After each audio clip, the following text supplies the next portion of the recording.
Okay, so what kind of situation do we have at the moment on Euro USD? Now, if you remember from the last analysis, what did we say? We clearly identified these two levels, this resistance and this support. Now, were basically very accurate levels. In fact, as you have seen, the market has gone to test exactly this high before melting to the downside. Now, was this meltdown expectable after basically expected actually after the market went to test it? Absolutely a yes. Why was it expected? Because if we go and see what is the situation from a COT perspective, okay, if we go and read our data for the Euro USD, now specifically when you check the Euro data, okay, if we now go and check what is the situation from a Euro perspective with our COT data, we're actually checking Euro USD. Why? Because all currencies on the spot are traded against the USD. So if basically you're checking the Euro, you're actually checking Euro USD. And what you can see with the last reports, you can see specifically with the last one, you can see that they added 4.4k shorts and closed 3,000 long positions. So hedge funds closing a lot of longs and opening more shorts. Definitely they move away from the resistance was expected. We didn't want to see this resistance basically be broken to the upside. We wanted to see it respected. In fact, the market respected it pretty well.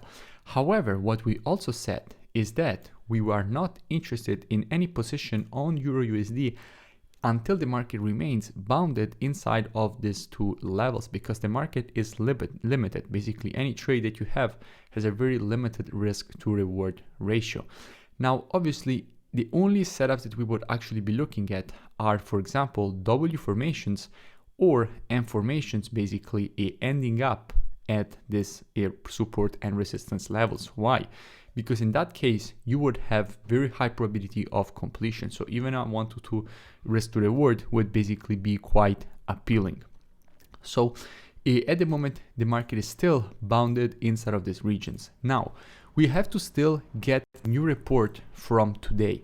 But if the report will show us that basically they have been closing more longs after this move to the upside and open more shorts from this resistance, then there is the possibility that we might see this range finally break to the downside. In that case, what kind of situation we would have?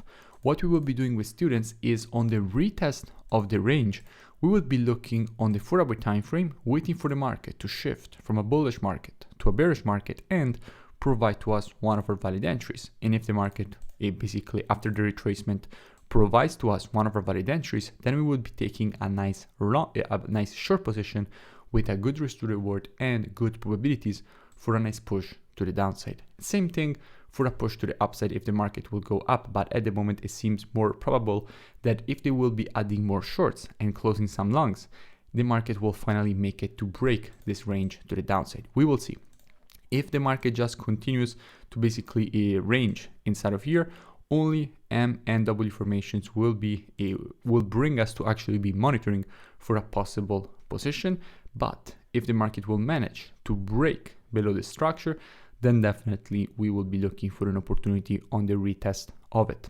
Now, if you enjoyed this free analysis and education, make sure to drop a like and a comment. It really does support the creation of more free education and analysis for all of you. And I will see you in the next video.